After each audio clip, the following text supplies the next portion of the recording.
Hola, buenas tardes, queridos hermanos y amigos.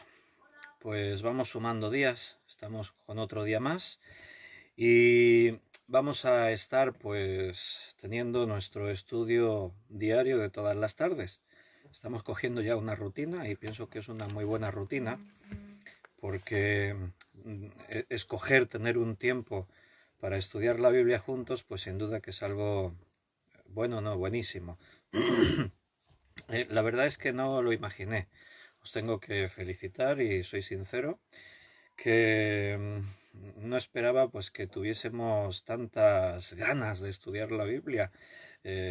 Reconozco que pensaba pues que quizás hacer algún estudio de vez en cuando, pero viendo la expectativa que hermanos pues preguntan y están ahí animados y con ganas de estudiar, pues me encanta que podamos dedicar cada tarde este tiempo para detenernos, no voy a decir en nuestro ajetreo diario porque estamos en casa muchos y en este tiempo de confinamiento, pero sí que es verdad que hay muchas distracciones, aunque estamos en casa y son muchas horas las que estamos, hay tanta oferta de canales, de televisión, de plataformas, de internet, de las redes sociales, los videojuegos, hay tantas cosas que os felicito que os toméis ese tiempo para de pronto desconectar de todo ese mundo de entretenimiento y nos podamos poner a estudiar juntos la Biblia.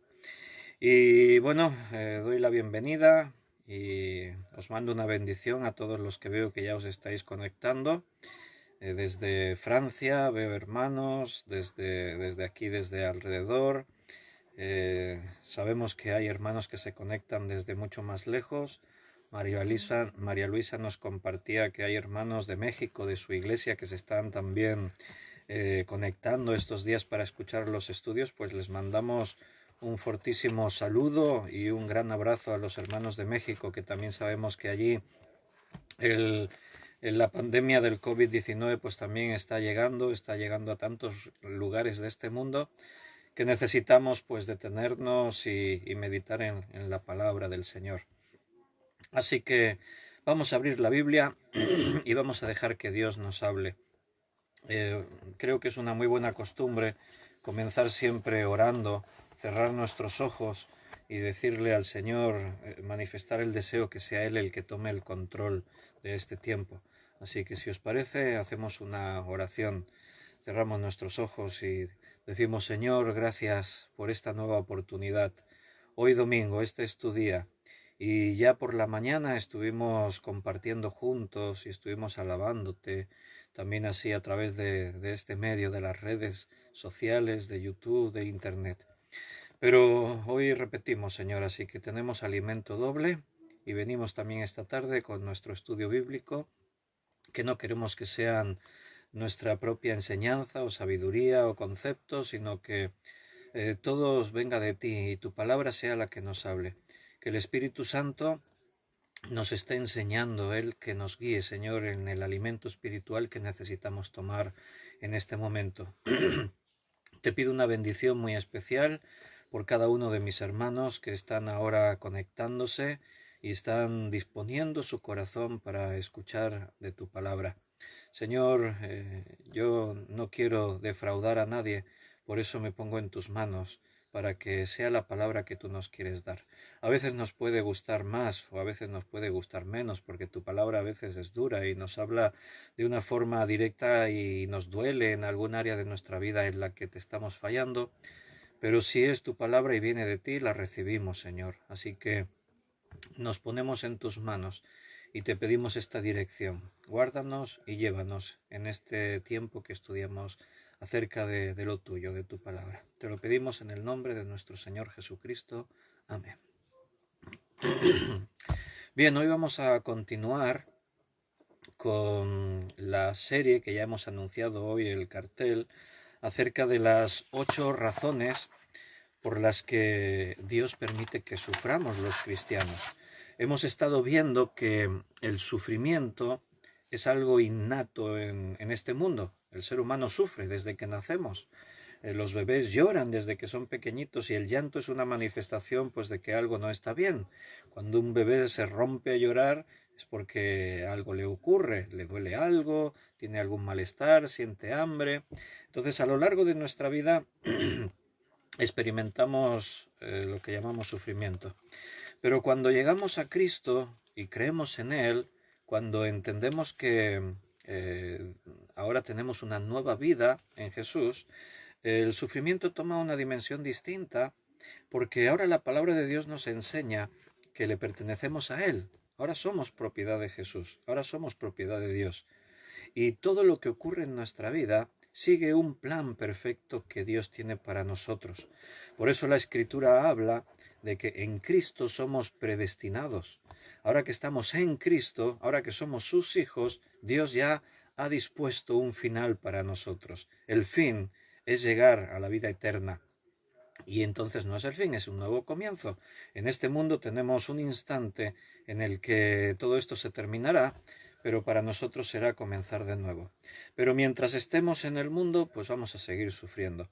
Otra de las declaraciones que Jesús hizo fue: en el mundo tendréis aflicción. No era una amenaza, era una advertencia, era que sepamos que esto ocurrirá, que esto va a ocurrir así. Entonces, todos sabemos que en el mundo vamos a tener aflicciones, vamos a sufrir.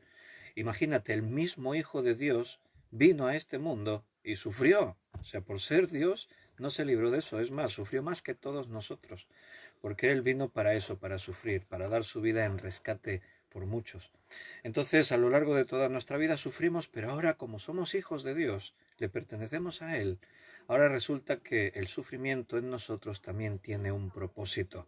Ahora lo que nos ocurre no ocurre ya por accidente, porque sí. Ahora todo busca una finalidad. De esa manera hay cosas en nuestra vida que a veces ni nos damos cuenta y Dios nos libra de ellas, porque Él nos va llevando según sus caminos, según sus propósitos. Todo esto que digo, ya sabéis que lo dice la Escritura, no es mi opinión. Cuando digo que Dios opera alrededor nuestro, nos libra de cosas, otras las permite.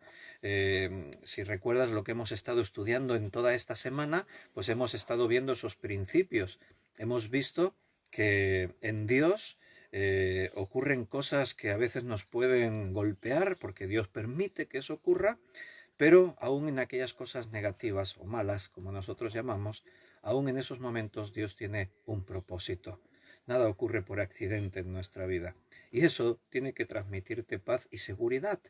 Porque aunque al final no nos guste a ninguno experimentar sufrimiento, pero cuando entendemos que la dimensión del sufrimiento ahora en nuestra vida no es un accidente, sino que Dios va a provocar algo a raíz de eso y que Él siempre lo va a controlar, entonces vamos a poder descansar en Dios. Entonces, en estas 8 razones que hemos estado estudiando, hemos visto las 2 primeras. Vimos, lo primero es que Dios pone a prueba nuestra fe. Ese es un motivo por el cual sufrimos. Ese es un motivo por el cual hay tribulación en nuestra vida, porque nuestra fe tiene que ser probada. Nuestra fe va a ser sometida a prueba, porque es mucho más preciosa que el oro. No hay nada más valioso que la fe en este mundo. Tu fe es muy importante. ¿Por qué? Porque te lleva a esa relación especial con Dios. Tu fe te va a sostener en medio de los momentos duros, difíciles. La segunda razón que estuvimos estudiando era que Dios nos lleva al sufrimiento para humillarnos. Con este punto terminábamos hace 2 días, viendo que para que Dios te pueda usar con poder hay que destronar al yo. No puedes ser tú mandando, tú decidiendo, tú buscando tus intereses. El yo, que siempre fue el número 1 en tu vida, siempre se dice aquello de que el ser humano se caracteriza por ese egoísmo, ¿no? De que primero yo, después yo y si queda algo, para mí. O sea, esa es la actitud egoísta que todo ser humano manifiesta por norma general. Entonces, siempre estamos pendientes de aquello que nos gusta, de lo que nos beneficia, de lo que nos satisface. Todo gira en torno a nosotros. Es como que cada uno es el centro de su propio universo y todo lo que tiene que ver conmigo, eso es lo que me interesa. Para que Dios pueda actuar en nuestras vidas, Él necesita humillarnos. Humillaos bajo la poderosa mano de Dios para que Él os exalte cuando fuere tiempo, dice la palabra. Entonces veíamos el ejemplo de Pablo. Pablo era un hombre que tenía de qué gloriarse, vivía y experimentaba cosas sobrenaturales, milagrosas, estaba en las manos de Dios, pero él entendía que acerca de ese aguijón que había en su carne, un mensajero de Satanás que lo abofeteaba, por el cual 3 veces le pidió a Dios que se lo quitara y Dios le dijo, bástate mi gracia. Entonces Pablo había experimentado el sufrimiento y entendía que seguía un propósito, seguía una razón. No sufría por accidente, sufría porque ese aguijón lo humillaba y esto era necesario en su vida. La humillación era necesaria para que él no se exaltase en sobremanera. Estábamos leyendo allí en 2 Corintios acerca de esta experiencia. Y el principio que Dios estableció ahí es algo que todos debemos entender. Pablo decía, cuando soy débil, entonces soy fuerte, porque en mi debilidad se perfecciona el poder de Dios. Cuando tú confías en tus propias fuerzas, cuando tú confías en ti mismo, entonces eres tú. Pero cuando tú dices, no, yo soy débil, yo por mí mismo no puedo, y confías en Dios, entonces es Dios obra. Y cuando Dios obra, pues todo está sin límites. Dios es ilimitado en todos sus recursos. Él tiene todo el poder, tiene toda la fuerza, tiene los recursos, están en su mano. Él puede hacer cualquier cosa. Así que necesitamos ser humillados, dejar de brillar con nuestra luz propia para que brille la luz de Cristo en nosotros. Amén.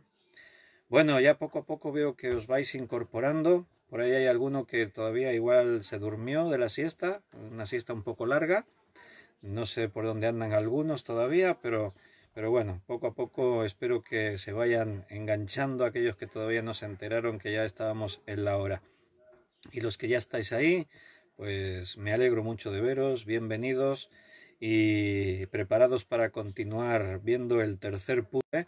Veo ahí los comentarios van apareciendo, saludando. Un abrazo para todos. Tercera cosa, vamos a ver 8 razones. Tercera razón por la que Dios permite el sufrimiento en nuestras vidas. Y la tercera dice que Dios nos mete en el sufrimiento para desligarnos de las cosas de este mundo. El mismo Señor nos dijo que no amemos al mundo ni las cosas que están en el mundo. El que se hace amigo del mundo se constituye enemigo de Dios. ¿Qué quería decir Jesús cuando decía eso? ¿Qué quería decir la Biblia cuando nos enseña a que no nos hagamos tesoros en el mundo, en la tierra, sino que nos los debemos hacer en los cielos? Bueno, el principio es ese: si nuestro corazón está allí donde están nuestros tesoros, si tus tesoros están en este mundo, ahí está tu corazón. Vives para eso, te esfuerzas por eso. Todo tu mundo será eso.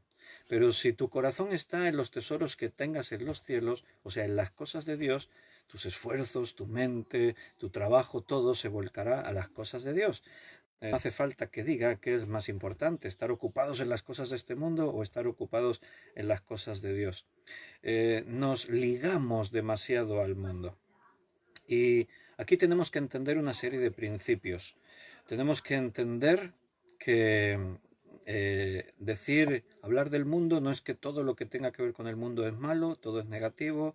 Nos tenemos que desligar totalmente del mundo, tenemos que aislarnos. No, recuerda que Juan 3:16 dice: de tal manera amó Dios al mundo. ¿Se contradice la Biblia cuando dice eso, o cuando está la otra enseñanza que yo citaba que dice no améis al mundo? Ah, pero si aquí dice que Dios amó al mundo, de tal manera amó Dios al mundo. ¿En qué quedamos? ¿Amamos al mundo o no lo amamos? Dios ama al mundo, nosotros tenemos que amarlo también. No, entendemos según el contexto. Ese es un principio de interpretación bíblica. La hermenéutica nos dice que tenemos que entender cada texto dentro de su contexto. Y cuando la Biblia dice que Dios amó al mundo, se está refiriendo a las personas de este mundo. No dice que Dios amó a sus hijos, a los cristianos o a los que eran su pueblo. No, cuando dice de tal manera amó Dios al mundo, está utilizando un lenguaje que todos entendemos, en el que englobamos a todas las personas.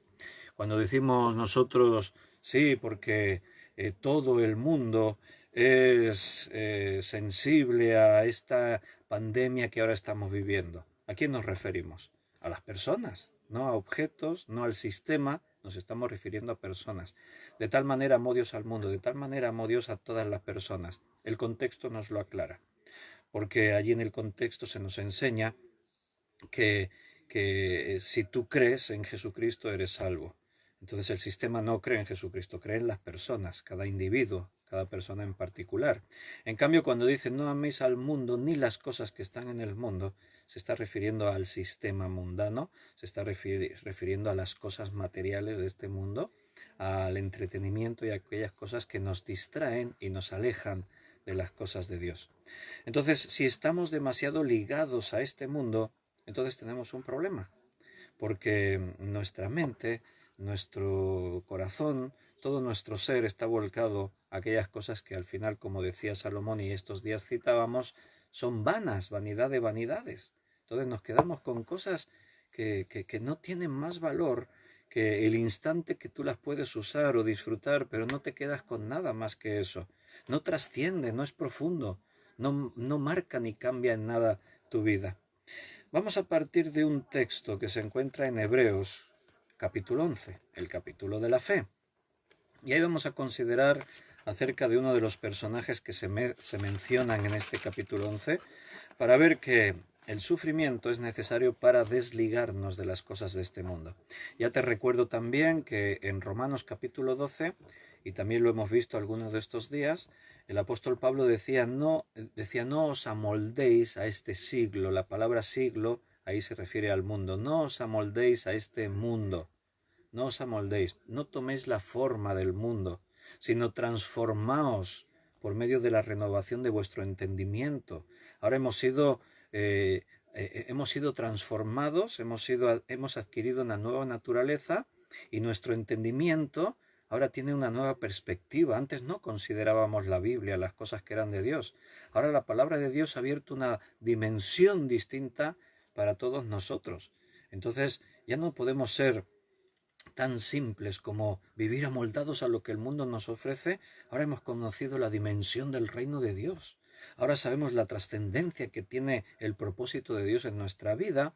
Por eso tenemos que vivir de otra forma, actuar de otra manera. Vamos a ver ese ejemplo que os citaba. En Hebreos capítulo 11 se nos habla de un hombre, nosotros lo conocemos como Moisés, y Moisés tuvo que experimentar a través del sufrimiento el desligarse de cosas de este mundo para poder servir a Dios. Vamos a leer Hebreos 11, versículo 24 al 26. Por la fe Moisés, hecho ya grande, rehusó llamarse hijo de la hija de Faraón, escogiendo antes ser maltratado con el pueblo de Dios que gozar de los deleites temporales del pecado, teniendo por mayores riquezas el vituperio de Cristo que los tesoros de los egipcios, porque tenía puesta la mirada en el galardón. Moisés se caracteriza su vida por 3 periodos de 40 años cada periodo. Todos los números en la Biblia tienen significados. El pueblo judío manejaba una ciencia que conocemos como la cábala judía, en el que ellos dedicaban un estudio profundo a la numerología, el significado de los números, el significado que cada número podía tener. Entonces, en la Biblia se encuentra todo eso, los números tienen siempre un significado. Y sobre todo en Apocalipsis, el libro de Apocalipsis, los números tienen una trascendencia muy importante a la hora de comprender su significado. Un día podríamos hacer un estudio acerca de eso, del significado de los números en la Biblia. En la serie que tenemos de Apocalipsis, en la Iglesia en Marcha, al principio de la serie estudiamos acerca de esto. Pero el 40, si tú te diste cuenta, aparece muchas veces en la Biblia. 40 días de ayuno, no solamente Jesús, sino otros personajes de la Biblia experimentaron 40 días de ayuno. Vemos diferentes periodos de 40 días.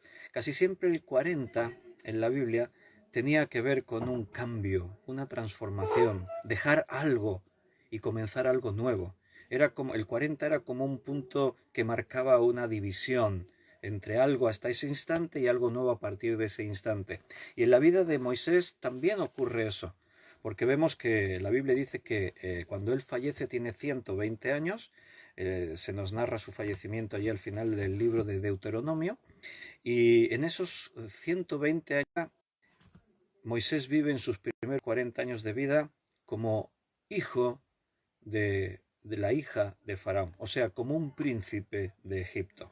Todos conocéis la historia.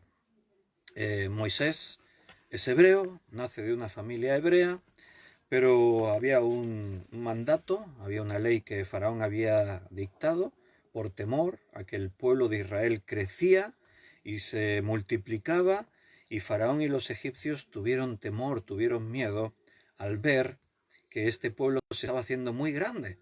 Se estaba cumpliendo las promesas que Dios había hecho. Dios le prometió a Abraham que tendría una gran descendencia. ¿Te acuerdas cuando él lo llevó fuera y le dijo, mira las estrellas del cielo, cuéntalas si puedes, así será tu descendencia? O le dijo, considera la arena que está a las orillas del mar. Puedes contar los granitos de arena, ¿verdad que no? Pues así será tu descendencia. Y todo lo que Dios le prometió a Abraham se cumplió. Y al poco tiempo, una de las cosas que se cumplió, la primera que se cumplió fue esta. Antes de que ellos tuvieran una tierra, que era otra de las promesas que Dios le hizo, antes de que Jesucristo viniese, de la simiente de Abraham, que era otra de las promesas que Dios le hizo, la primera que se cumplió es que el pueblo de Israel se convertiría en un pueblo muy numeroso. Y vemos que en el libro de Éxodo, allí el pueblo de Israel alcanza una dimensión probablemente de, bueno, sabemos que eran más de 2 millones y pico de personas, porque ahí se nos da un censo, se nos habla del número y se nos habla de los hombres y se nos mencionan más de 600.000 hombres, sin contar mujeres y niños. Así que por poco que cada hombre tuviese un paralelismo entre mujeres y niños, estamos hablando, según los estadistas y los expertos, calculan que eran más de 2 o 3 millones de personas al final del libro de Hechos, cuando ellos salen en busca de la tierra prometida. Entonces Egipto estaba preocupado porque veían que este pueblo crecía y crecía y crecía. Claro, no tenían televisión en esos días ni internet, y como se aburrían, pues broma, ¿no? Pero se hacían muchos niños.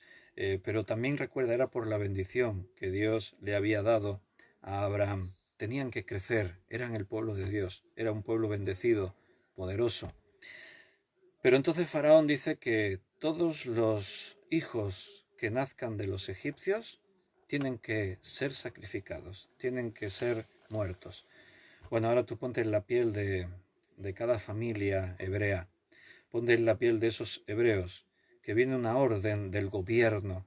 El gobierno de Egipto acaba de ordenar que todos los niños que nazcan entre los hebreos tienen que ser asesinados inmediatamente, tienen que ser muertos. Bueno, nos podemos imaginar unos padres hebreos cuando están esperando a su bebé y su bebé nace. ¿Qué haces? ¿Cómo permites que maten a tu bebé? Así que cuántas historias como la de Moisés debió haber en aquellos días, pero Dios escogió a Moisés de una forma especial porque él conocía el corazón de Moisés, él sabía lo que un día Moisés sería y que sería un hombre dispuesto a escuchar su voz y a decirle sí a todo lo que Dios le pidiese. Así que Dios, que nos conoce aún antes de nacer, el profeta también dijo, aún cuando estaba en el vientre de mi madre tú ya pensaste en mí. Para Dios no hay secretos, no hay misterios en el tiempo, Dios conoce todas las cosas, y Dios sabía que Moisés iba a ser un hombre dispuesto a servirle, así que desde chiquitito él lo señaló, lo escogió y lo preservó, guardó su vida. Por eso cuando Moisés nació, pues decidieron intentar que viviese. Fue un poco echarlo a suerte desde el punto de vista humano, porque para salvar a un bebé, pues yo me imagino que la mejor manera no es ponerlo en una cestita y dejarlo a su suerte en el río Nilo. El río Nilo es un río pues que tiene animales peligrosos, hay hipopótamos, hay cocodrilos, es un río muy caudaloso y muy grande. Se podía perder la cestita si no se la comía un cocodrilo o un hipopótamo, la hundía, o yo que sé qué podía pasar. Pues podía terminar corriente abajo, bien lejos, y en cualquiera de sus orillas, en lugares desérticos, pues el bebé hubiese muerto, y de una forma cruel incluso, ¿no? Pero esta familia pusieron su confianza en Dios. Y la hermana de Moisés, su hermana mayor, María, cogió al bebé y lo puso en esa cestita de mimbre y lo dejó por el río. Y ella, pues los primeros metros, la primera distancia que la cestita iba recorriendo, pues María iba observando, vigilando a ver qué pasaba con el bebé. ¿Y qué pasó? Pues que el agua lo fue llevando hasta cerca del palacio de Faraón, donde la hija de Faraón solía bajar a orillas del río Nilo a bañarse y estar allí. Y entonces cuando vieron la cestita, ella mandó, traedme la cestita, a ver qué es, tenían curiosidad. Y cuando vieron al bebé Moisés, pues bueno, imagínate, ¿no? Cuando tú tienes a un bebé en tus brazos, solo el hecho de pensar de causarle cualquier tipo de mal, pues es algo que nos echa para atrás. Es tanta ternura, tanta inocencia la de un bebé, que la hija de Faraón, pues después de verlo, tomó una decisión, y es que lo iba a adoptar como su hijo. Y bueno, ¿y cómo Dios hace y cómo mueve los hilos? Resulta que, claro, la hija de Faraón no podía amamantar a Moisés, no tenía ningún bebé, no tenía leche en sus pechos para alimentarle, así que en estos casos se buscaba a una mujer que pudiera amamantar, que bien había tenido bebés y por lo tanto estaba en un momento de poder dar la lactancia. Y ahí pues María se ofrece y ya yo conozco una mujer y tal y no sé qué, sale en escena. Así que fíjate cómo son las cosas. Moisés termina en los brazos de su madre, siendo alimentado, pero ahora con una garantía de vida, porque desde la casa de Faraón se le ha protegido. Ahora Moisés es un miembro de la familia real. Ahora Moisés es miembro de la casa de Faraón. ¡Wow! ¿No? Cómo Dios hace las cosas. De estar muerto a pasar a estar en el punto más alto de Egipto. Entonces, pues, hasta que él cumple 40 años, él vive como un príncipe en Egipto. Él se impregnó de todo lo que era Egipto. Vivir como hijo de la hija de Faraón no era cualquier cosa.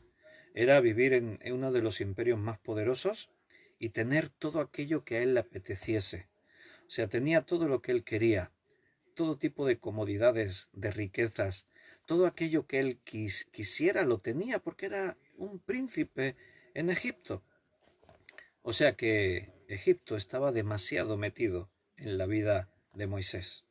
Así que tenían que pasar cosas en su vida para que esa situación cambiara. ¿Y qué es lo que pasó? Pues que comenzamos la segunda etapa de la vida de Moisés. 40 años a continuación, pero esos 40 años son como un prófugo de la justicia egipcia. Ya sabéis la historia, ocurre algo, Moisés de alguna manera, me imagino que no fue muy difícil ya que fue amamantado por su propia madre y María le conocían y de una forma u otra Moisés fue tomando conciencia de que por su sangre corría sangre hebrea en sus venas, que él realmente no era hijo de sangre de la casa de Faraón, y entonces él de pronto, pues claro, natural, empieza a sentir simpatía y empieza a sentir atracción por su pueblo. Eso es natural, es algo que a todos pues les lleva, ¿no? El sentir cómo tu pueblo, cómo tu sangre, cómo tu tierra pues tira de ti, eso es algo natural. Y entonces él veía la aflicción de sus hermanos hebreos, veía cómo estaban sufriendo en la esclavitud a la que Egipto les sometía. Y entonces pues todos conoceréis aquella historia. No nos detenemos a leer todo eso, yo os lo parafraseo así un poquito por encima porque tratamos de ver la enseñanza, ¿no? Y no meternos plenamente en la historia para poder escatimar el tiempo. Pero ya sabéis la historia, un día vio a un egipcio que estaba golpeando a unos hebreos, a un hebreo. Y entonces Moisés se dejó llevar por la ira. Fíjate que la Biblia dice que Moisés era el hombre más manso de la tierra. Siempre hay una lección a aprender aquí, que fallamos en aquello que somos fuertes. Resulta que Moisés tenía un gran dominio propio, era un hombre con una mansedumbre ejemplar, pero ahí es donde falló muchas veces a lo largo de su vida y en esta ocasión también. Entonces, para mediar y para tratar de poner paz y justicia, mató al egipcio.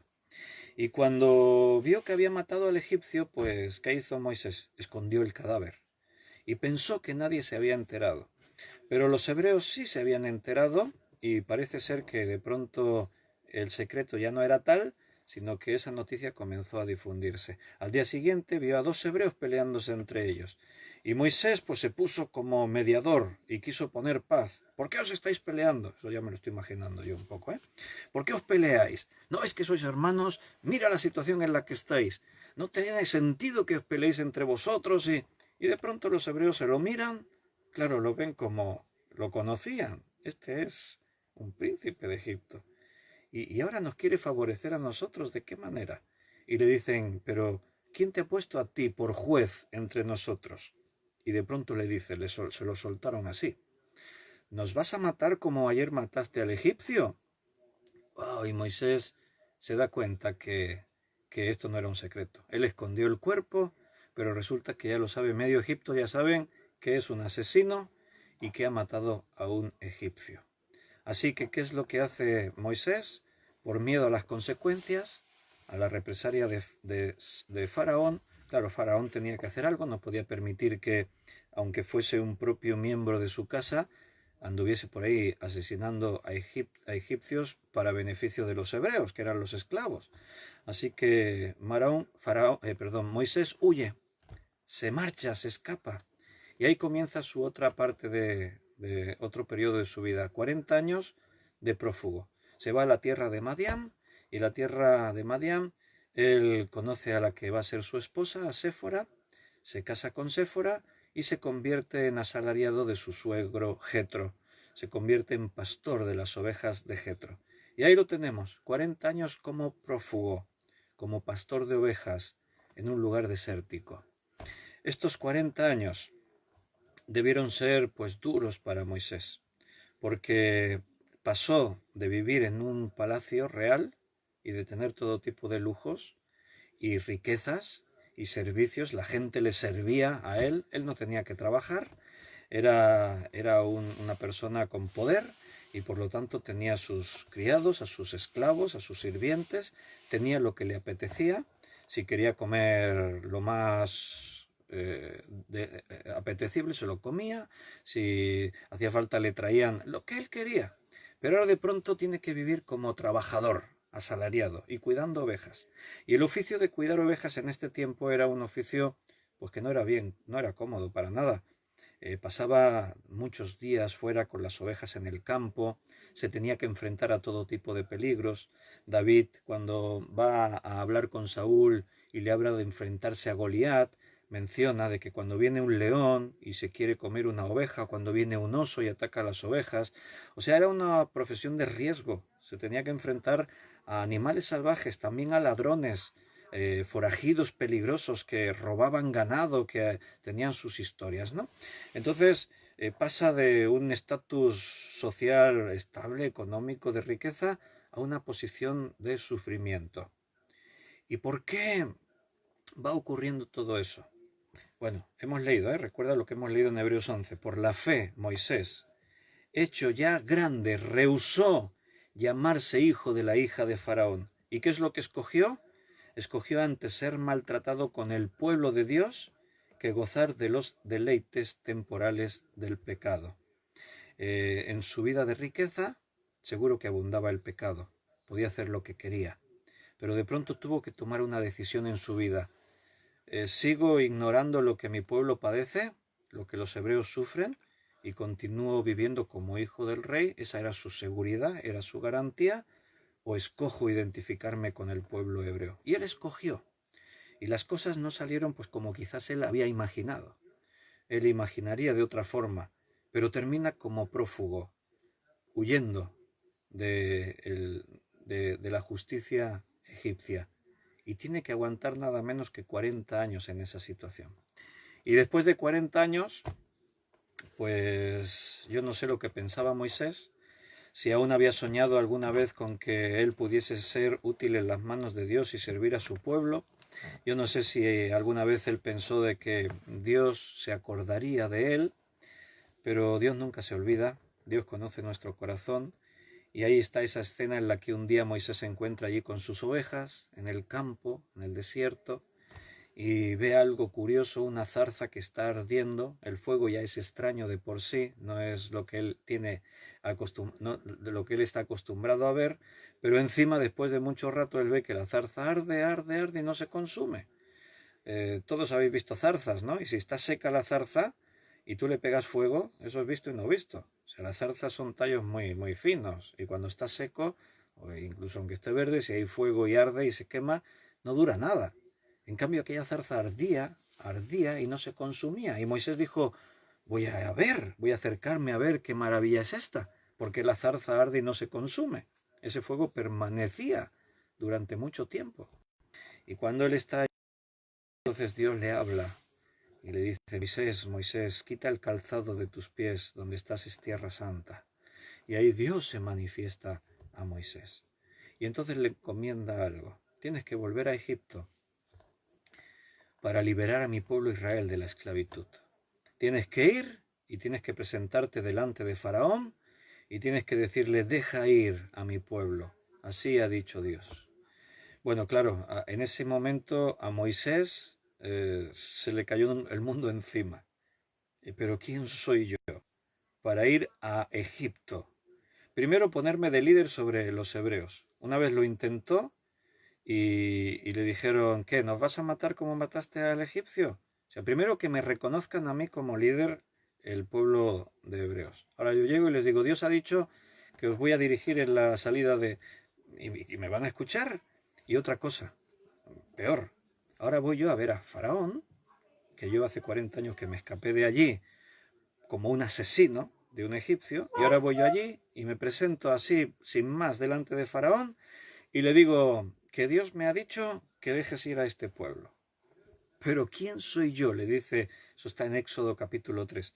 ¿Quién soy yo para presentarme delante de Faraón y hablarle así, decirle eso? Y ahí se establece una conversación que, bueno, no tiene ni un solo desperdicio la conversación. Pero es que, y Moisés poniéndole excusas a Dios, pero es que ni siquiera sé hablar, dice, soy torpe en la lengua. O sea, algunos dicen quizás era como tartamudo o era muy corto de expresión, pero él reconoce que hablando, él no tenía futuro como predicador, como orador, ponerse ahí a hablarle a las multitudes. Si no sé hablar, si no puedo hablar, ¿cómo voy yo y me pongo ahí? Pero al final de todo, Dios zanjó la conversación con una declaración. Dios le dijo: ve, porque yo estaré contigo. ¿Y qué hizo Moisés? Obedeció a Dios. Si Dios está conmigo, adelante, lo que haga falta. Hermano, tremenda lección para nuestra vida, ¿eh? Mira, te lo voy a decir así flojito, a ver si me oyes. Si Dios está contigo, puedes hacer lo que sea. Que no se entere nadie, un secreto. Si Dios te envía, lo que Él quiera. O sea, tienes la lección ahí en este hombre, Moisés. Él se miraba y no se veía insignificante.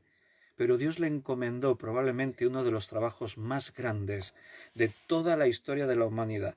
Tenía que conducir a un pueblo de 2 o 3 millones de personas o más, primero liberarlos de Egipto, enfrentarse al imperio más poderoso, a Faraón y todo su ejército.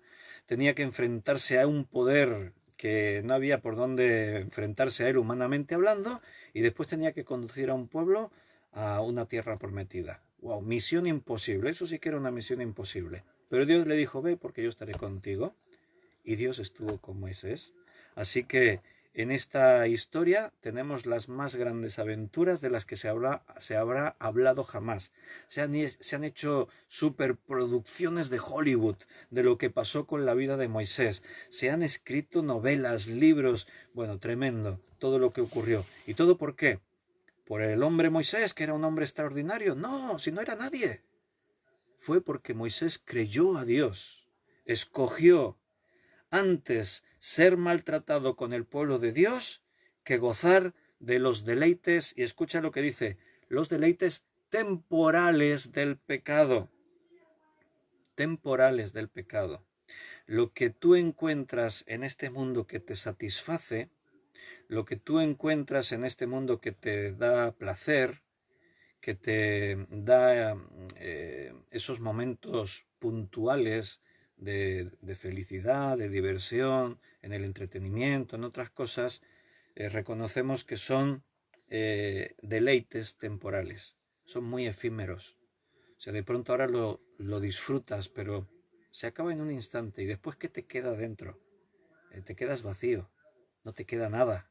En cambio, lo que Dios produce en tu vida es como un río de aguas vivas que brota dentro de ti para vida eterna. Es una experiencia que trasciende a las cosas de este mundo y se extenderá por toda una eternidad. Y nosotros, como Moisés, todos los días tenemos que escoger entre eso. Quedarnos con los deleites temporales del pecado o escoger ¿el qué? El maltrato, dice ahí. El maltrato, a veces, el maltrato de tener que servir a Dios. Pero vale la pena, la recompensa es muy grande. La recompensa merece el esfuerzo, el sufrimiento, merece la pena permitir que Dios nos permita la tribulación para que nos vayamos desligando de las cosas de este mundo. Vale la pena porque el galardón es muy grande. Es tan grande que no lo podríamos comprar con todo el dinero y el oro que hay en este mundo. 40 años como príncipe, 40 años como prófugo y 40 años como líder de un pueblo por el desierto. Y tú dirás, bueno, entonces eso ya fue una gran recompensa, ¿no? Pues no, porque cuando tú lees la historia de esos 40 años, si yo diría que estaba más tranquilo los 40 años cuidando ovejas que los 40 años que le tocó estar lidiando con el pueblo de Israel por el desierto. Porque los disgustos que se llevaba, bueno, no ganaba para disgustos con el pueblo de Israel. Yo me imagino el momento épico, porque Moisés era de carne y hueso, como tú y como yo, y recuerda, era un hombre que se miraba a sí mismo y no veía las cosas como iban a salir. Él se miraba y veía un hombre débil, un hombre sin recursos, un hombre sin cualidades excepcionales. Se veía y veía pues lo que tú y yo vemos veces cuando nos miramos en el espejo. Vemos lo que somos y somos personas pues con límites, lo que tenemos es lo que somos. Y él se veía, pero imagínate cómo se debió sentir, pletórico, cuando al final, un día, después de esas 10 plagas que vienen para ablandar el corazón de Faraón, y por fin un día Faraón dice, Moisés, coge al pueblo y vete, marchaos, y marchaos de Egipto, no os quiero ver más por aquí. Y Moisés, corre al pueblo, rápido, rápido, nos tenemos que marchar. No pudieron esperar ni a que la masa del pan leudase, de ahí que ellos tienen una fiesta, la fiesta de los panes sin levadura, para recordar esa salida de Egipto. Fue algo, les dio la prisa, vámonos cuanto antes, Dios nos permite marchar, Faraón nos ha dado carta verde, vámonos. Y recogen todo y se marchan de Egipto. Pero ya sabéis la historia, llegan y se encuentran con una barrera natural, el Mar Rojo. Y las cosas se complican, porque poco después de decir Faraón marchaos, se arrepiente y dice esto no puede quedar así. Así que monta su ejército y sale en la persecución de los hebreos. ¿Con qué intención? Pues no iba para darle un premio y tomarse con ellos allí unos refrescos. Las intenciones eran malas. Quería destruirlos. Estaba dolido, estaba herido. Y ahora cuando reflexionó y pensó, se arrepintió de haber dejado que se fueran. Así que las cosas se ponían muy duras. Por detrás el ejército de Faraón y delante un mar que les está limitando el paso. ¿Te puedes imaginar ese instante? Moisés, viendo la situación, sintió angustia. ¿Qué vamos a hacer? Vamos a morir todos. Pero Dios estaba con Moisés, ve porque yo estaré contigo. Lo imposible se hace posible. Así que Dios le dice a Moisés lo que tiene que hacer. Y Moisés, ese momento de superproducción de Hollywood, ¿no? Cuando está ahí con su vara, con su bastón, delante del mar y golpea sus aguas y de pronto ocurre el milagro. De pronto las aguas empiezan a moverse y dejan un paso en seco, con 2 muros de agua a los lados, y todo el pueblo cruza el Mar Rojo hasta el otro extremo. Y cuando están en el otro extremo, entonces llega el ejército de Faraón y ven el paso abierto y se meten a cruzar, estaban persiguiendo a los egipcios. Algún que otro egipcio igual no quería, pero no tenía más remedio, el castigo hubiera sido muy severo, así que los egipcios se meten en el lecho del mar en seco. Pero entonces la Biblia dice que cuando el último de los hebreos había cruzado, las aguas volvieron a su lugar y el ejército de Faraón quedó todo sepultado por las aguas, se ahogó. Momento épico, grandioso. Moisés debía estar pletórico, era el ídolo del momento. Bueno, es el líder que necesitábamos, el pueblo debían estar todos. ¿Y qué pasó a continuación? Disgusto tras disgusto para Moisés. Con todo ese ánimo que tenía, la moral más alta imposible, vámonos a la tierra que Dios nos prometió. Dios dijo que nos va a dar una tierra que fluye leche y miel. Canaán es la tierra de la promesa, vamos a por ella. Y después de unos días de viaje llegan a Canaán. Moisés, bueno, no llegan, se quedan antes. Moisés lo que hace es enviar espías. Él manda unos espías y de esos espías van ahí a examinar la tierra y los espías ven lo que hay en Canaán. Todos vieron lo mismo, solamente que 2 de los 10 espías vieron algo que los otros no habían visto. El caso es que los espías van, ven la tierra y vienen con el informe. Es una tierra llena de ejércitos, de fortalezas, son pueblos guerreros, hay gigantes, había una raza de hombres que eran gigantes, como después vemos en la Biblia a algunos nombres propios como Goliat, con quien se enfrenta David. O sea, ellos dijeron, el informe de la mayoría fue, es una tierra que traga a sus moradores. Incluso dijeron, se lo imaginaron, dijeron, nosotros a los ojos de los cananeos éramos como langostas, como saltamontes, insectos, vaya. Y así nos sentíamos nosotros y así nos veían ellos, como insectos ante. Pero Josué y Caleb vieron lo mismo, pero ellos creían a Dios. Y ellos decían, sí, pero es una tierra buena, es una tierra que fluye leche y miel. Vamos a la tierra. Moisés, Josué y Caleb estaban convencidos, si Dios ha dicho que es nuestra la tierra, que Él nos la va a dar, vamos. Pero el pueblo, en toda su gran mayoría, dijeron, no, no queremos ir. Moisés no se lo podía acabar de creer.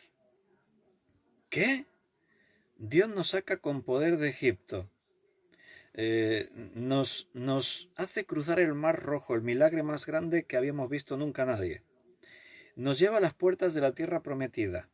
¿Y me estáis diciendo ahora que no queréis entrar a poseer el regalo que Dios nos da? No, no queremos. Nos queremos quedar aquí en este desierto. Moisés, Josué y Caleb no se lo podían creer.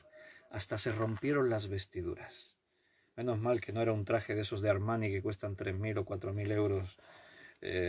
Bueno, en aquel tiempo las vestiduras eran valiosas, muy valiosas, porque no te podías ir al Primark a comprarte ropa barata. La ropa era algo que no era fácil de conseguir. Así que cuando tú ves a alguien en las escrituras rasgando sus vestiduras, es porque era muy grave el sentimiento que tenía. La tristeza, la rabia, la indignación, era tan grande que eran capaces de rasgar sus propias vestiduras. Pero ahí, así fue. Y se quedan 40 años, los otros 40 años de la vida de Moisés hasta que fallece, se la pasan de un lado a otro, vagando por un desierto donde la vida era muy dura. Cuando no tenían que enfrentarse a algunos enemigos que venían por ahí, salteadores y cosas, se tenían que enfrentar a una plaga de serpientes venenosas que diezmaban el pueblo. Cuando no, el pueblo se rebelaba contra Moisés y decían, es tu culpa, ¿por qué nos has traído a este desierto para que muramos aquí? En Egipto por lo menos teníamos allí buenos potajes que nos comíamos y teníamos una casa, aquí no tenemos nada. Murmuración, libro de Números, que cuenta esa historia de esos 40 años para aquí, para allá en el desierto. El pueblo una y otra vez murmurando contra Moisés. Y Dios dijo en cada una de esas ocasiones, Moisés, no murmuran contra ti, murmuran contra mí. Porque Dios es el que está con Moisés. Si tienes una queja contra el hombre que Dios puso al frente de la obra, en realidad no es contra el hombre, es contra Dios mismo. Así que cuidado cuando murmuras contra la obra de Dios, contra su iglesia, contra los hombres que Dios puso al frente. Moisés estaba en las manos de Dios. No era perfecto, Moisés también cometía errores, tenía sus limitaciones, pero Dios le respaldaba y estaba haciendo y estaba donde Dios quería que estuviese. Así que ese es el pueblo de la murmuración. Sus propios hermanos, Aarón y María, murmuraron contra Moisés. Pero Moisés se ha casado con una mujer que ni siquiera es hebrea. ¿No nos ha enseñado Dios que los hebreos tenemos que casarnos con los hebreos? ¿Cómo es que él se ha casado con una cosita, con una mujer de otra raza, de otro pueblo? Además, Dios también habla por nuestra boca, por boca de Aarón y de María. Dios también nos usa a nosotros. No necesitamos a Moisés para nada. Y ahí está el castigo que Dios trae a Aarón y María. Dios trata con ellos porque los ama, No es por venganza. Habéis hablado más de Moisés, ahora os las vais a cargar. No, Él habla con ellos. Y cuando Aarón y María aprenden la lección, son restaurados, son sanados. Pero fueron 40 años de tristeza para Moisés. Finalmente Moisés, llenos de vigor, que cada uno de los días de su vida fueron días en los que Dios nunca le abandonó, siempre estuvo con él. 40 años, 40 años, 40 años. En Egipto lo tenía todo.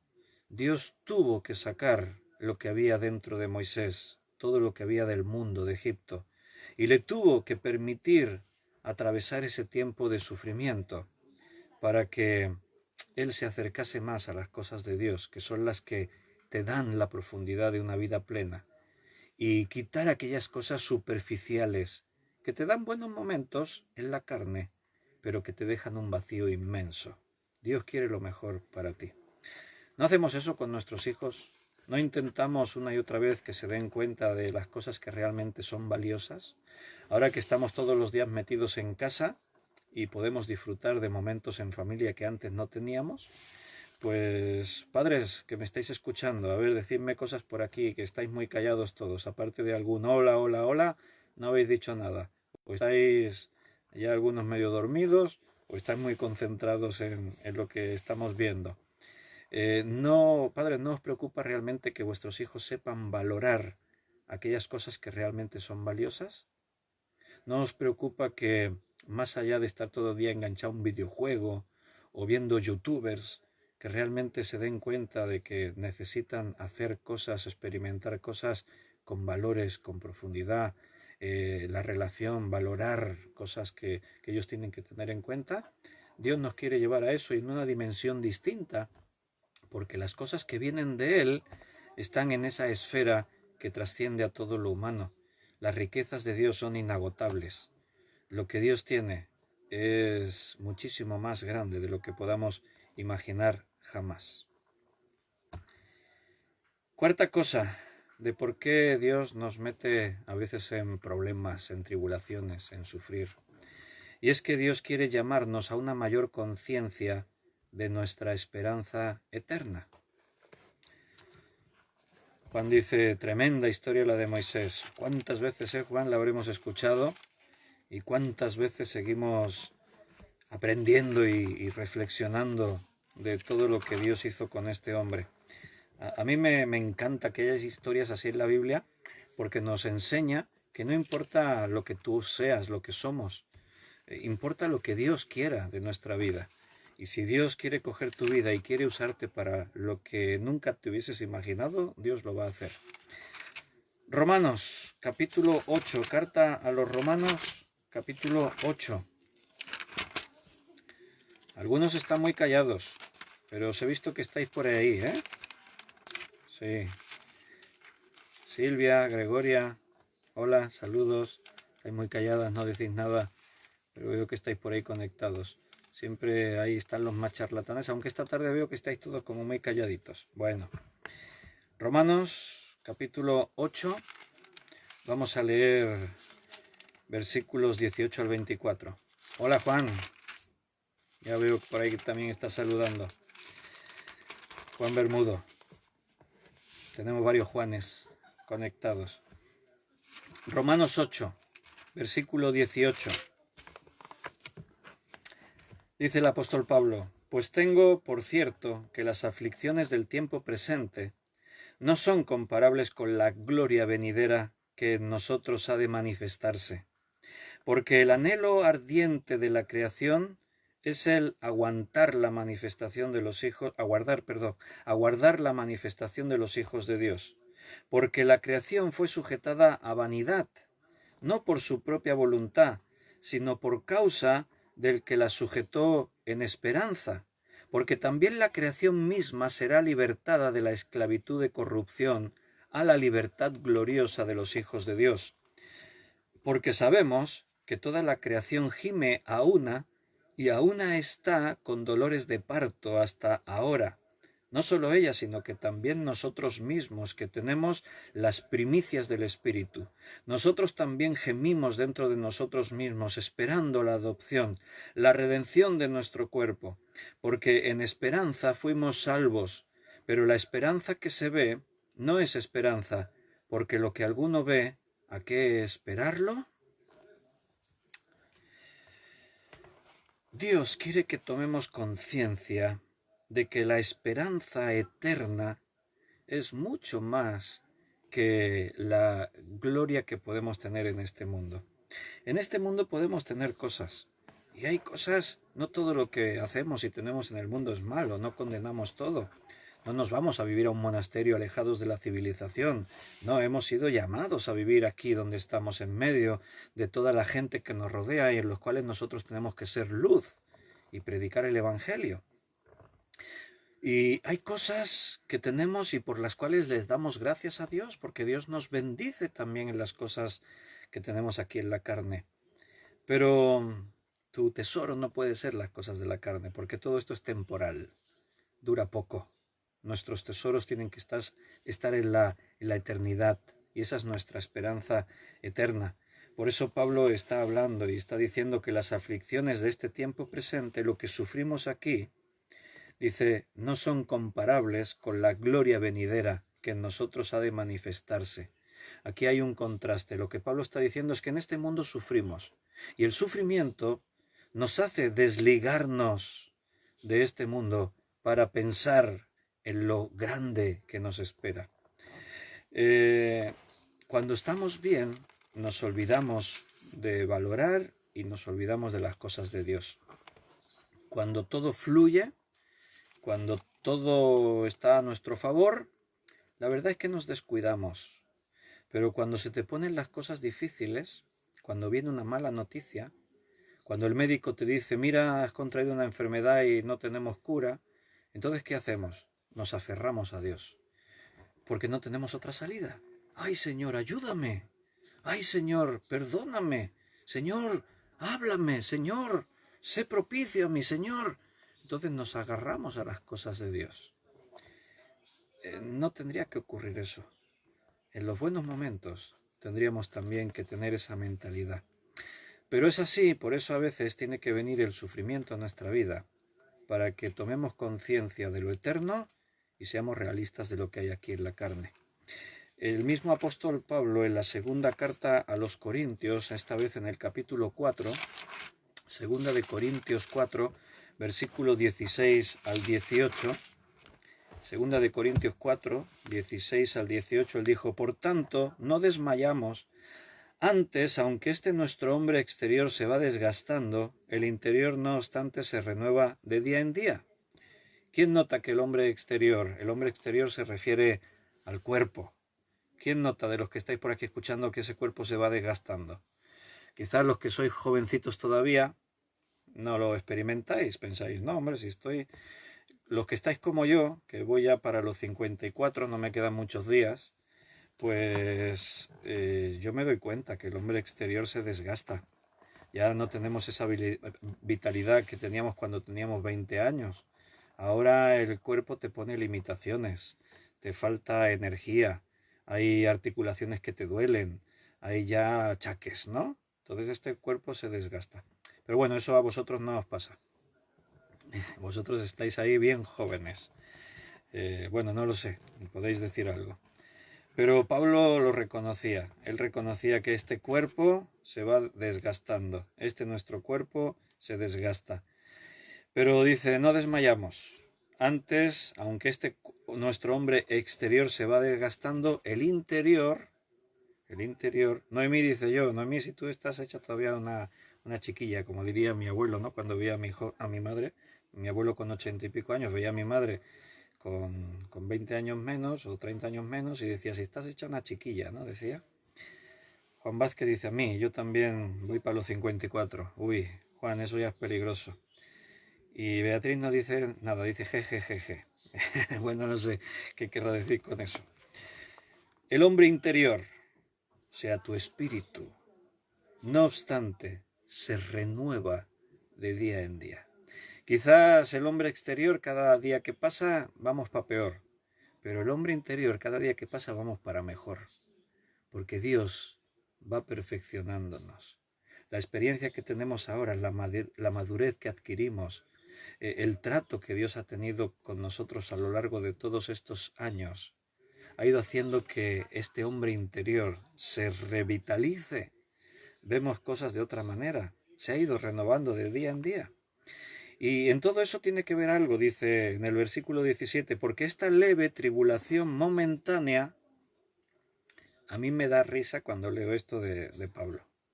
¿A qué se refiere Pablo con esta leve tribulación momentánea? Leve tribulación momentánea. ¿Conocéis la vida de Pablo? En un momento dado él está hablando de las tribulaciones que vive por Cristo y menciona ahí una lista que tú vas viendo su historia en los Hechos de los Apóstoles, y este hombre estaba siempre metido en tribulaciones, pero de magnitudes impresionantes. Cuando no estaban apedreándolo, lo estaban azotando. Cuando no lo habían asaltado en un camino, le habían quitado todo lo que tenía y le habían robado y cuando no estaba metido en un naufragio, vivió varios naufragios en los que ya no contaban con su vida. En una ocasión, la gente de una ciudad en la que se metió a predicar lo querían matar, pero de tal manera que para salvarle la vida lo metieron en una cesta, le ataron una cuerda a la cesta y descolgaron la cesta con la cuerda por la muralla de la ciudad para que se escapara. O sea, es que estaba siempre en tribulaciones, pero ¿de qué manera? En peligros de caminos. Los hermanos judíos murmuraban contra él, aún dentro de la iglesia había murmuraciones. Este Pablo es un falso, es un charlatán, si pretende ser y no es nada y no sé qué. Todo lo que te puedas imaginar que alguien pueda sufrir, lo sufrió Pablo.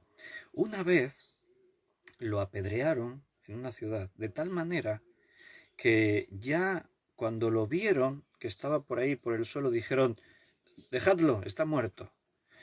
Algunos creen, algunos estudiosos de la Biblia, por el lenguaje que se utiliza en toda esa escena, es muy probable que tengan razón estos maestros bíblicos en decir que realmente Pablo murió aquel día, porque lo cogieron y lo sacaron como un despojo de la ciudad y lo tiraron en el basurero de la ciudad, lo arrojaron allí y Pablo estaba muerto, no tenía pulso. La gente lo miró y comprobaron y dijeron, no, está muerto, arrojémosle fuera de la ciudad. Y lo tiraron. Y ya cuando se fue la gente, impresionante dice la Biblia, que entonces Pablo vino en sí y reaccionó y se levantó y se sacudió el polvo y se fue a seguir predicando. Eso es un milagro, hermanos. Dios estaba con Pablo. Yo pregunto, ¿a eso Pablo le llama leve tribulación momentánea? Pues esa es la visión de un hombre que se siente tan afortunado y feliz en poder servir a Jesucristo, que le da igual lo que le pase en el camino de esta vida que todos andamos. Le daba exactamente lo mismo. Pero él entendía que la vida es breve, es corta. Por eso lo que aquí suframos es temporal y va a pasar en un instante. Esa es la vida del hombre. Santiago decía que la vida del hombre es como una neblina que aparece, pero cuando te has dado cuenta ya ha desaparecido. Así es nuestra vida. Por eso lo que tú sufras en esta vida es muy corto, es temporal. Te espera una eternidad de consuelo, de bendiciones, de estar en los brazos de Dios, del Dios que más te ama. Pero esta leve tribulación momentánea produce en nosotros una cada vez más excelente y eterno peso de gloria. La tribulación en tu vida, el sufrimiento, hace que cada vez veamos más la dimensión de lo que Dios tiene para nosotros y dejemos de ver las miserias que el mundo nos ofrece. Excelente y eterno peso de gloria, no mirando nosotros por las cosas que se ven, lo material, lo que es de este mundo, sino las cosas que no se ven, pues las cosas que se ven son temporales, tienen fecha de caducidad, pero las cosas que no se ven son eternas. El sufrimiento te lleva a esa dimensión. Y yo no me voy a detener ahora, pero te recomiendo que te leas la primera parte del capítulo 5 que continúa, porque aunque hay un capítulo distinto, el tema continúa siendo el mismo. Porque sabemos que si nuestra morada terrestre, este tabernáculo, se deshiciere, si tu cuerpo se deshiciere, dice, tenemos de Dios, un edificio, una casa no hecha de manos, eterna en los cielos. Y por eso también gemimos deseando ser revestidos de aquella nuestra habitación celestial. Y el tema continúa. Te dejo por si te animas a leerlo. Porque rápidamente me gustaría ver el punto 5 para... En el próximo estudio será la tercera y última parte de esta serie de 8 razones de por qué Dios permite el sufrimiento en nuestra vida, que veremos seguramente pasado mañana. Mañana vamos a volver a hablar de la fe. Y me gustaría que mencionemos rápidamente el punto 5. Llevamos ahora mismo un poquitín más de una hora y en 10 minutos terminamos, si os parece. ¿Tenéis que ir a algún sitio? ¿Tenéis prisa? ¿Alguien tiene que salir de casa, ir a algo? Creo que no, ¿verdad? No sé si René trabaja esta noche, René. Bueno, sería alguno así excepcionalmente que tenga que ir a trabajar a algún sitio, pero me parece que los demás no tenéis planes. No habéis hecho planes de ir al cine ni nada, ¿no? No podía faltar el chiste de todos los días de que si no pensáis salir de casa. Bueno, Cecilia, un abrazo, en saludarte. ¿Verdad? Esa es nuestra esperanza. Todo pasa, pero aquí es temporal. Debemos invertir en lo eterno. Muy, muy cierto todo eso. Seguimos un poquito más. Beatriz, no te preocupes. Dice, no, un poquito más. Aún estamos aquí. Quinta cosa por la que Dios permite sufrimiento en nuestra vida. Mostrarnos lo que realmente amamos. Si yo os pregunto ahora, ¿qué es lo más importante en tu vida? ¿Qué es lo que tú amas? ¿Qué me responderíais? Me gustaría que fueseis sinceros y que escribáis ahí, los que os animéis a participar, ¿qué es lo que realmente amas en tu vida? ¿A qué le dedicas más amor?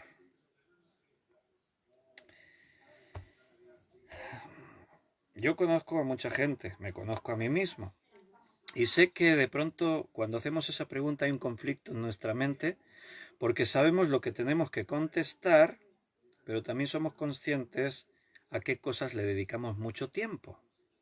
Porque como Jesús dijo, donde está vuestro corazón, ahí está vuestro tesoro. Dicho al revés, donde está vuestro tesoro, ahí está vuestro corazón. Es lógico que cuando preguntamos a quién amas, digáis cosas como lo que estáis escribiendo, a la familia, al marido, a los hijos. Pero recuerda que el amor en este mundo, esa palabra está devaluada. Claro, nosotros como cristianos tenemos una perspectiva, una visión y entendemos las cosas de una manera, ¿verdad? Y la obra de Dios está trabajando en nuestra vida, así que hemos aprendido, vamos aprendiendo, aún estamos progresando en saber que realmente lo que importa es lo fundamental, el amor.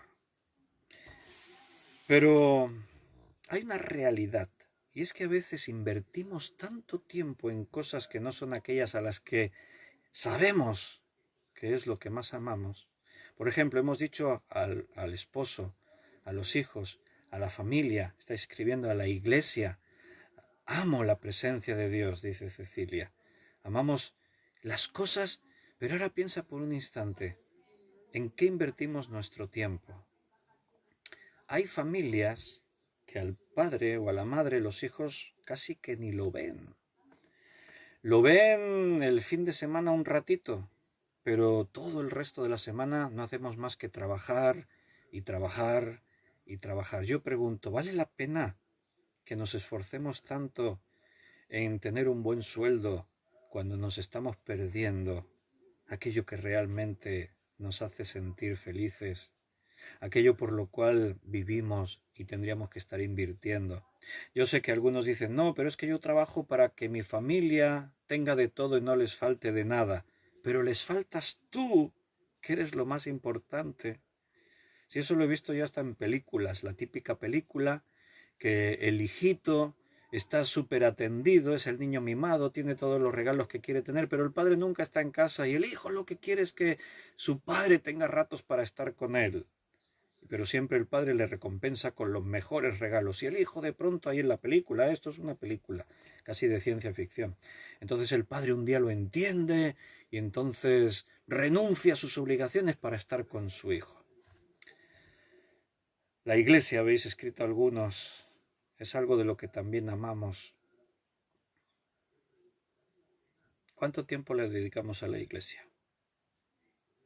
Estoy hablando como pastor.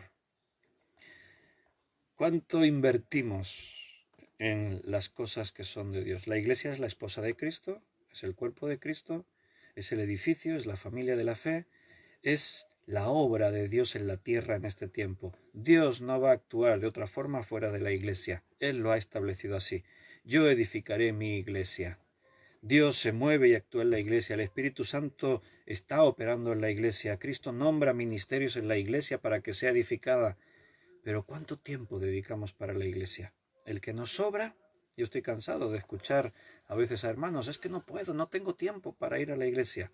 Pero ¿en qué lo inviertes el tiempo? El sufrimiento viene a veces a nuestra vida para que nos demos cuenta que entre lo que amamos y lo que demostramos hay a veces una diferencia. Por eso la prueba de Abraham que veíamos el otro día.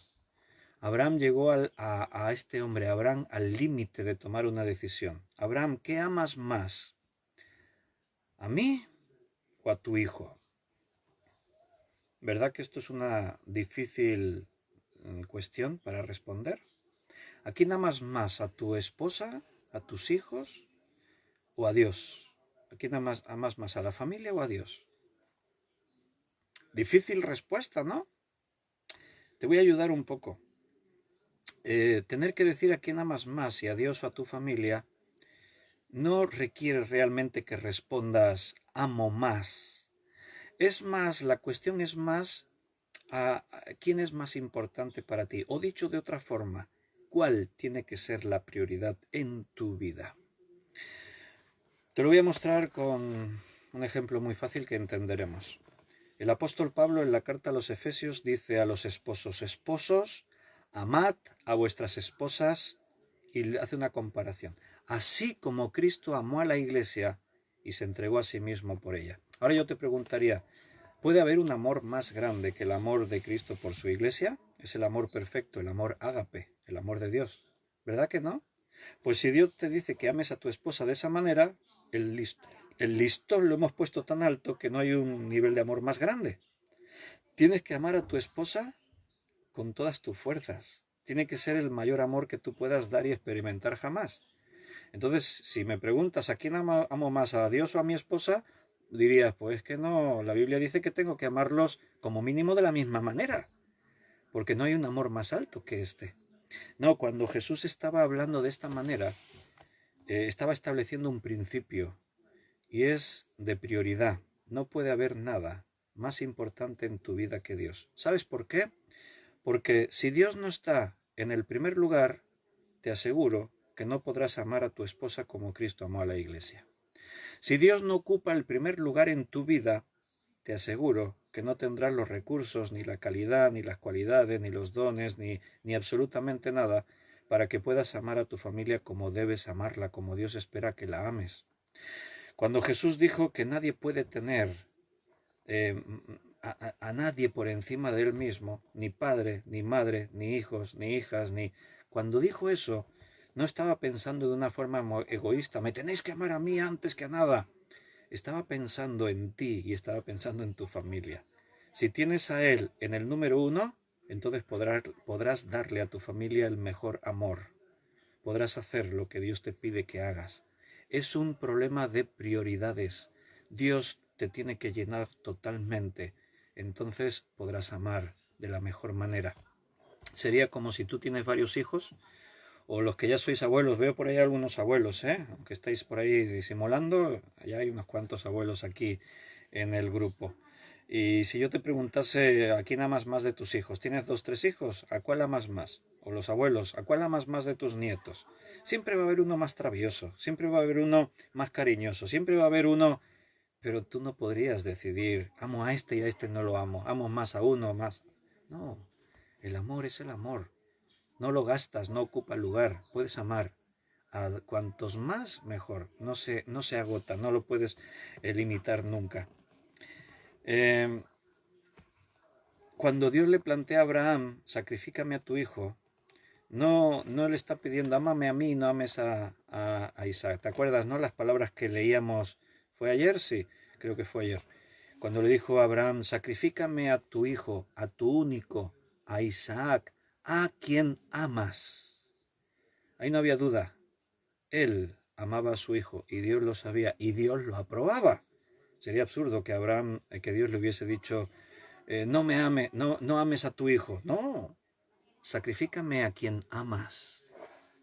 Sacrifícame a quien amas. Entonces era una cuestión de prioridad. ¿Qué era más importante? ¿Obedecer a Dios o dejarme llevar por mi sentimiento, mi emoción? La obediencia a Dios es lo primero. De la obediencia vendrá la bendición. Dios nunca te causará daño alguno, nunca te perjudicará. Vamos a leer rápidamente un par de textos. Hay dos que se encuentran en Deuteronomio. Deuteronomio, una palabra hebrea que significa segunda ley. Es el quinto libro de la Biblia, el último de lo que conocemos como el Pentateuco. Y vamos a leer en el capítulo 13, Deuteronomio 13, versículo 3. No darás oído a las palabras de tal profeta, ni al tal soñador de sueños, porque Jehová vuestro Dios os está provocando para saber si amáis a Jehová vuestro Dios con todo vuestro corazón y con toda vuestra alma. A veces vienen ahí predicadores, falsos maestros, dice aquí, falsos profetas, que intentan mostrarte una doctrina distinta y Dios a veces permite cosas, pero Dios lo que está haciendo es permitir eso porque Él te está probando, a ver si realmente le amas. Tenemos que amar a Dios, ¿de qué manera? Con todo vuestro corazón y con toda vuestra alma. Aquí mismo en Deuteronomio un versículo, un texto muy conocido en el capítulo 6, versículo 5, es ese mandamiento que Dios le deja a su pueblo y que ellos repetían a sus hijos y los hijos a su vez repetían a sus hijos. Este era el mandato de Dios. Empieza más atrás en el versículo 3, pero resaltamos el 5. Oye pues, oh Israel, versículo 3, y cuida de ponerlos por obra para que te vaya bien en la tierra que fluye leche y miel, y os multipliquéis como te ha dicho Jehová, el Dios de los ejércitos. Y ahí viene el mandamiento que siempre van a repetir. Oye Israel, Jehová nuestro Dios, Jehová uno es, y amarás a Jehová tu Dios de todo tu corazón y de toda tu alma y con todas tus fuerzas. Ese era el principal mandamiento. En Mateo capítulo 22, vamos a leer en el versículo 36 y 37, Mateo 22, 36 y 37. Sí, sé que la familia real, Requena Real, están todos ahí con la cuenta de Marina. Ay, de Noemí, perdón. Ahí sale Noemí, pero sé que toda la familia están ahí conectados. Le gastan la cuenta a la Noemí y chupan todos de... Bueno, entonces están todos ahí. Un saludo a Ángel, Mari Carmen, niños. Bueno, no tan niños algunos. Estamos ahí. Mateo 22, 36. Fíjate lo que Jesús enseñaba. Maestro, ¿cuál es el gran mandamiento de la ley? Le preguntaron. Y Jesús respondió, amarás al Señor tu Dios con toda tu corazón, con toda tu alma y con toda tu mente. Este es el primero y grande mandamiento. Y el segundo es semejante, amarás a tu prójimo como a tú mismo. El amor. Ese es el tema principal en la Escritura. Juan en su primera carta dice Dios es amor. Nota que no dice Dios tiene amor. No, dice que Él es amor. No puedes concebir a Dios sin ver el amor que hay en su vida. Y eso es lo que lo mueve hacia nosotros. Esa es la manifestación más grande del amor. Seguramente, si alguna vez has experimentado un amor profundo, sincero y verdadero, es cuando no estabas tan distraído en lo material y en las cosas de este mundo. A veces cuando nos golpea la tribulación, a veces cuando viene la prueba, a veces cuando nos sentimos afligidos, es el instante en el que más amor sentimos. Cuando miras y realmente ves lo que importa, cuando te das cuenta que eso tan valioso que tienes lo puedes perder en un instante, Triste es que a veces cuando uno es viejito se da cuenta de cuánto tiempo malgastó en cosas de esta vida que eran pura vanidad. A veces hablamos los padres, cuando yo voy a visitar a hermanos que tienen bebés, niños chiquitinos, y les digo, aprovecha bien el tiempo, disfruta de ellos, porque antes que te des cuenta, ya serán mayores. Ya no podrás cogerlos en tus brazos y estrujarlos y besarlos. Llega una edad en que ya no se dejan. No dejan ya que los estrujes y los beses y eso, y mucho menos en público. No se puede.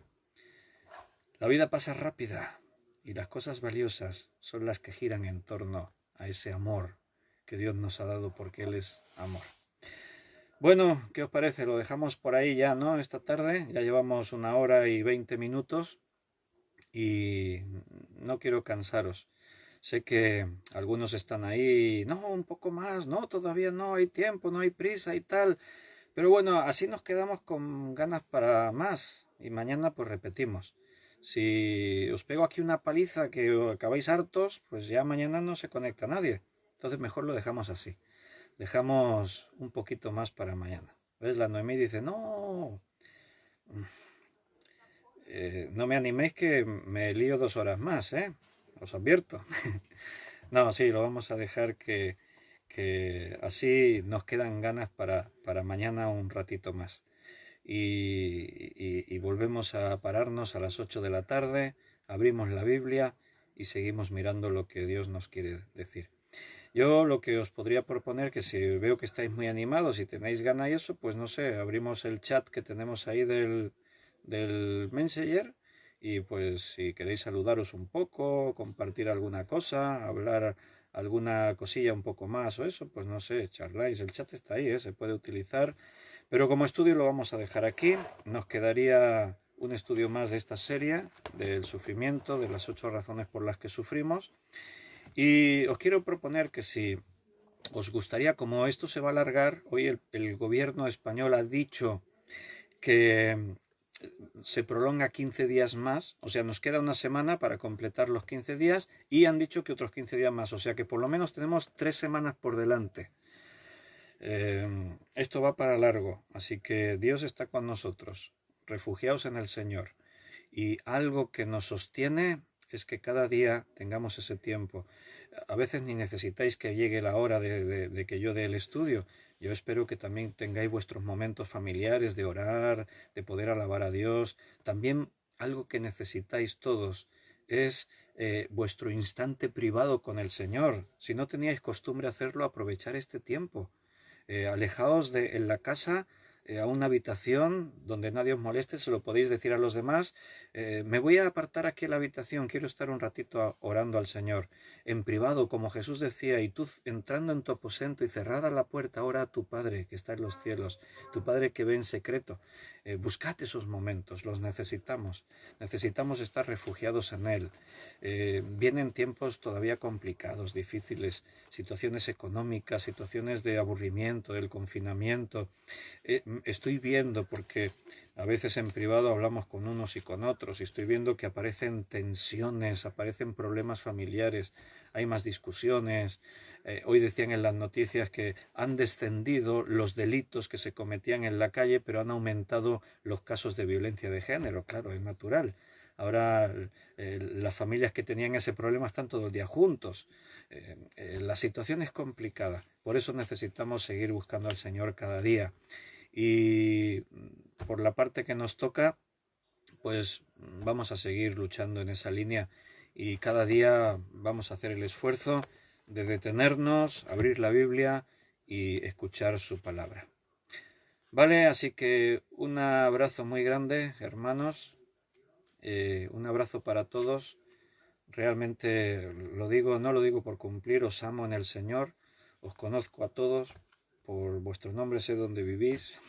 Bueno, algunos no, algunos nos hemos conocido aquí por internet y ni nos conocemos personalmente. Con otros sí, aunque estáis ahí muy lejos, nos conocemos personalmente y hemos compartido buenos momentos juntos y de verdad deseamos que Dios nos permita vivir otros de esos momentos juntos. Estamos valorando lo que antes teníamos y no apreciábamos, el darnos un abrazo, el darnos un beso, el mirarnos a los ojos y poder compartir un rato de conversación, llegarán otra vez esos momentos. Habremos aprendido grandes lecciones de este tiempo, hermanos. Entonces, sí, os estaba diciendo antes que se me fue, que si tenéis algún tema que os gustaría que estudiemos, como vamos a tener días por delante, y hay algún tema en concreto que pensáis y decís, ay, Víctor, me gustaría que pudiésemos estudiar este tema, porque realmente pienso por lo que sea. Pues si se os ocurre algo, pues lo podéis compartir. Lo podéis decir por aquí o me lo podéis decir por WhatsApp o de alguna manera y lo tenemos en cuenta y vamos viendo cosas. ¿De acuerdo? Un abrazo a cada uno. No os voy a mencionar porque me puedo dejar a alguien.